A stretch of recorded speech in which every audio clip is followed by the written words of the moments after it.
Muhammad Abduh lahir di penyusunan Deltania, Mesir pada tahun 1849. Keluarganya terkenal berpegang teguh kepada ilmu dan agama. Dalam usia 12 tahun, Muhammad Abduh telah hafal Al-Quran. Kemudian pada usia 13 tahun, ia dibawa ke Tanta untuk belajar di Masjid Al-Hamdi. Masjid ini sering disebut Masjid Syekh Ahmad, yang kedudukannya dianggap sebagai level kedua setelah Al-Azhar.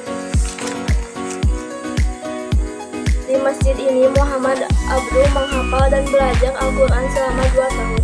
Pada saat Muhammad Abduh berumur 16 tahun, tepatnya pada tahun 1865, Muhammad Abduh menikah dan bekerja sebagai petani.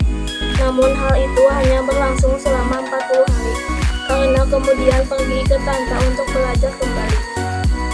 Pamannya seorang syekh, guru spiritual, darwis, hadi, seorang ulama sufi dan taqiat Syadzili telah membangkitkan kembali semangat belajar dan antusiasme Abduh terhadap ilmu dan agama.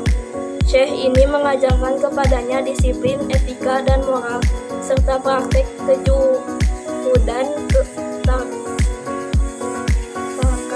Meski Muhammad Abduh tidak lama bersama Syekh Darwis, sepanjang hidupnya Muhammad Abduh tetap tertarik kepada kehidupan ruhaniah tasawuf.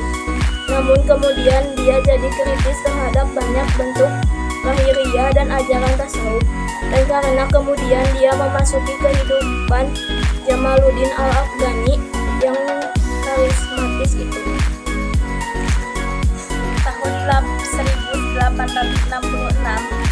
Muhammad Abduh meninggalkan istri dan keluarganya menuju Kairo untuk belajar di Al-Azhar. 3 tahun setelah Muhammad Abduh di Al-Azhar, Jamaluddin Al-Afghani datang ke Mesir. Di bawah bimbingan Al-Afghani, Muhammad Abduh mulai memperluas studinya sampai meliputi filsafat dan ilmu sosial serta politik. Sekelompok pelajar muda Al-Azhar bergabung bersamanya, termasuk pemimpin kepada murid-muridnya.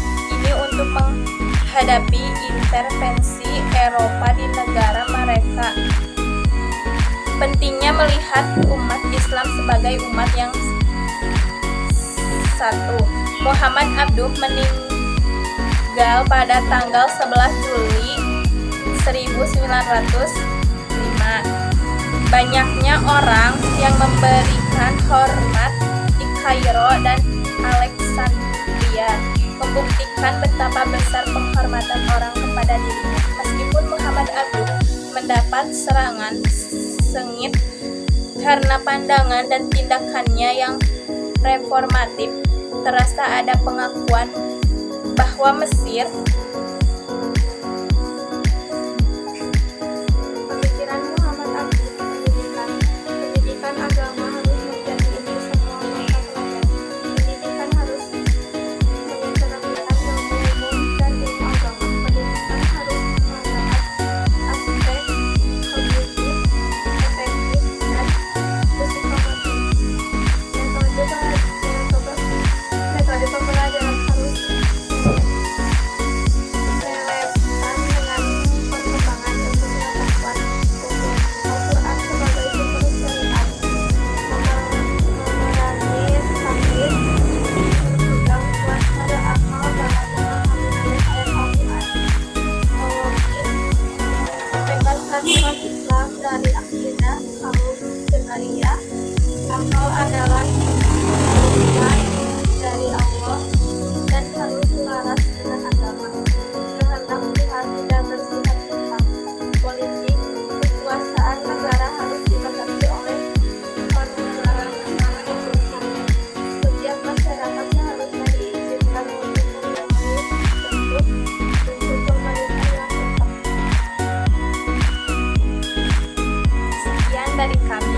Wassalamualaikum warahmatullahi wabarakatuh.